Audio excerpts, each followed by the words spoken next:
बिस्मिल्लाहिर्रहमानिर्रहीम। अस्सलाम वालेकुम दोस्तों, आज हम बात करेंगे कि इंसान इस दुनिया में जिन चीज़ों के साथ घिरा हुआ है उनमें जमादात, नबातात, हैवानात और ख़ुद इंसान और फिर ये कायनात यानी आसमान और ज़मीन, ये वो बुनियादी नज़र आती कायनात है बुनियादी तौर पे जो एक इंसान देख रहा है। यानी अपने सामने वो जमादात देखता है, जैसे ये एक एसी का रिमोट है, जैसे ये एक पेन है, जैसे कार है, जैसे बंगला है, जैसे रुपया पैसा है, जैसे प्लॉट हैं, जैसे हवाई जहाज़ है, रेलवेज़ हैं, फ़ोन है।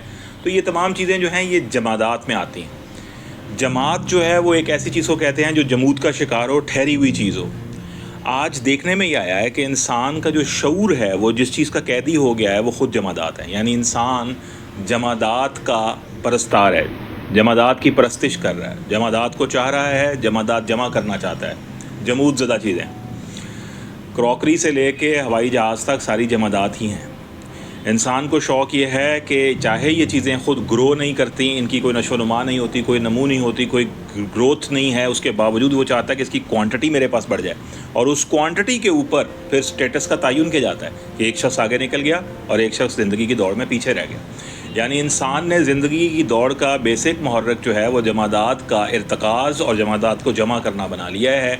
जमूद ज़दा चीज़ें जो आपकी सर्विस के लिए पड़ी हैं उसको बजाय सिर्फ़ इस्तेमाल करने के और उसका फ़ायदा और लुत्फ़ और हाज़ उठाने के, इंसान उसे जमा करना चाहता है, जमा करके पैसा जमा करके दिखाना चाहता है। तो पैसा कमाओ और पैसा दिखाओ, यानी ये वो बुनियादी वजह है जिसके ऊपर इंसान जो है चल रहा है। यानी इंसान जो है वो जमादात के शऊर से आहिस्ता आहिस्ता तरक्की करता हुआ ऊपर क्यों नहीं जा रहा?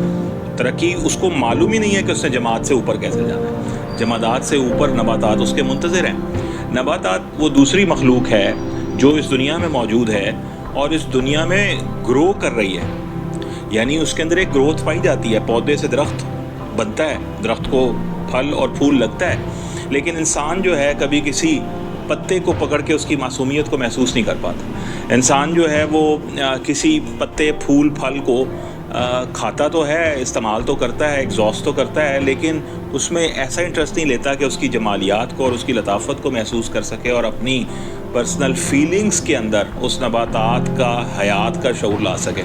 लेकिन जो लोग ऐसा करते हैं वो आपको पार्क्स में, जंगलों में, चाहे वो आर्टिफिशियल बने हुए जंगल हों या नेचुरल जंगल हों, वहाँ पे फिरते हुए खुदा की कायनात को देखते हुए नबातात से कनेक्ट करते हुए महसूस होते हैं। दरख्तों से, पौधों से, फूलों से, पत्तों से, खुशबू से उनका एक गहरा ताल्लुक़ ज़रूर महसूस होता है। तो जमादात से ऊपर जब इंसान का शऊर बढ़ता है तो वो नबातात तक आता है और नबातात से शऊर जब इंसान का बढ़ता है तो वो हैवानात तक आ जाता है। हैवानात क्या है?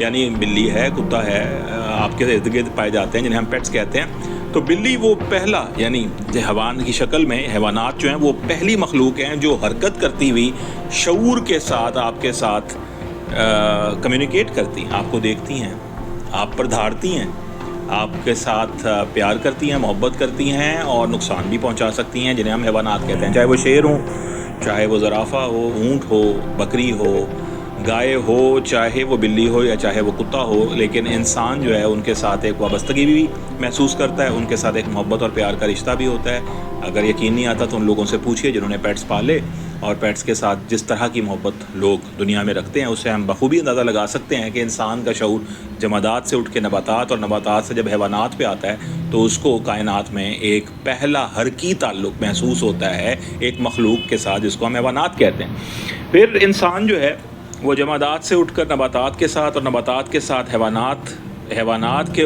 ऊपर फिर जो शऊर है वो इंसान का अपने साथ इंटरेक्शन है। यानी इंसान का इंसान के साथ इंटरेक्शन। इंसान एक दूसरे इंसान के साथ अपने जज्बे शेयर करता है, ख़याल शेयर करता है, एहसास शेयर करता है। इंसान जो है मोहब्बत करता है एक शख्स के साथ। दुश्मनी और बुग़्ज़ का और हसद का जज्बा भी इंसान का इंसान के साथ ही होता है। लेकिन ये तमाम जज्बात की वाबस्तगी, ये तमाम जज्बात और एहसासात और ख़याल की जो एक रॉ है वो इंसान के साथ ताल्लुक़ में ज़रूर महसूस करता है।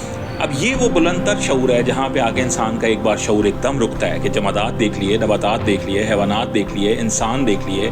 फिर इंसान देखता है कि जिस ज़मीन पे खड़ा होकर वो ये सब कुछ देख रहा है وہ تو زمین ہے اور لیکن اوپر ایک آسمان بھی نظر آ رہا ہے، اور پوری زمین پہ ایک بھی شخص یا ایک بھی مخلوق دیکھی ہوئی ایسی محسوس نہیں ہو رہی جو یہ کہے کہ یہ ساری زمین و آسمان، یہ ساری کائنات، جمادات، نباتات، حیوانات اور انسان میں نے بنائے ہیں۔ تو پھر وہ کسی نہ کسی ہدایت کا طلبگار ہوتا ہے کہ کوئی نہ کوئی ایسی ہدایت اس تک پہنچے جس سے وہ یہ فیصلہ کر سکے کہ یہ جمادات، نباتات، حیوانات، انسان یا کائنات، آسمان و زمین کس نے بنائے ہیں۔ تو وہ جو ہدایت ہے اس کے حوالے سے جو ادیان عالم ہیں ان میں دو طرح کی تفریق پائی جاتی ہیں۔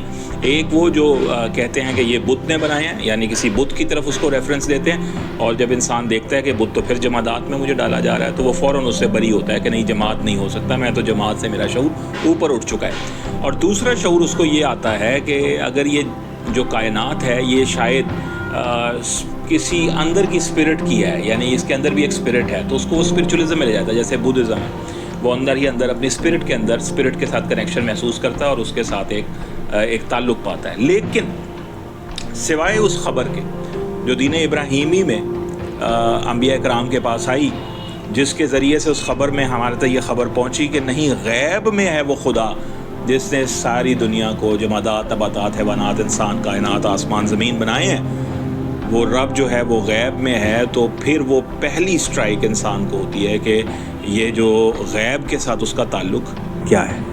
اور غیب کے ساتھ جو تعلق ہے وہ ایسے ہی ہے جیسے ایک مچھلی اگر سمندر کے پیٹ میں رہتی ہے تو مچھلی سمندر کو تب تک نہیں دیکھ سکتی جب تک وہ سمندر سے باہر آ کے اتنی ہی بڑی آنکھ نہ پالے جتنا بڑا سمندر ہے کہ وہ سمندر کو دیکھ پائے۔ اسی طرح یہ تمام مخلوقات ایک بہت بڑی کائنات پہ رہ رہی ہیں، جس کائنات کا رب جو ہے وہ کائنات کے اندر مقید نہیں ہو سکتا، اور وہ اسی لیے ہم سے غیب میں ہے۔ اور انسان کا شعور پھر اس ہدایت پہ چلتا ہوا، خدا کو مانتا ہوا، اس کی پھر خیر اور شر کی بتائی ہوئی تقسیم پہ عمل کرتا ہوا نہ صرف خدا کو مانتا ہے بلکہ خدا کی بھی ماننے لگتا ہے، اور پھر آہستہ آہستہ راستہ جو ہے وہ شہود کی دنیا سے، یعنی کہ اسی جمادات نظر آتی دنیا، جمادات، نباتات، حیوانات، انسان، آسمان، زمین، شہود کی دنیا سے، غیب کی دنیا سے متعارف ہونے لگتا ہے، اور پھر اس آخرت کے انتظار میں رہتا ہے جو خود ایک غیب میں ہے۔ اسی طرح کے کسی اور پیغام کے ساتھ کسی اور وقت پھر حاضر ہوں گے۔ اپنا بہت خیال رکھیے گا۔ میں امید کرتا ہوں کہ آپ کائنات پہ غور کریں گے اور کائنات کے شعور کو سمجھنے کی کوشش کریں گے، اور اس بات پر بھی غور کریں گے کہ اللہ تعالیٰ نے آپ کو خیال عطا کیا ہے، احساس عطا کیا ہے، جذبے عطا کیے ہیں، آپ کو قلب اور دل عطا کیے ہیں، آپ کو روح عطا کی ہے، آپ کو نفس عطا کی ہے۔ اس پر بھی توجہ کیجیے، صرف اپنی زندگی کو جمادات کے سہارے اور جمادات کو اکٹھا کرنے کے سہارے مت گزاریے۔ بہت شکریہ۔ السلام علیکم۔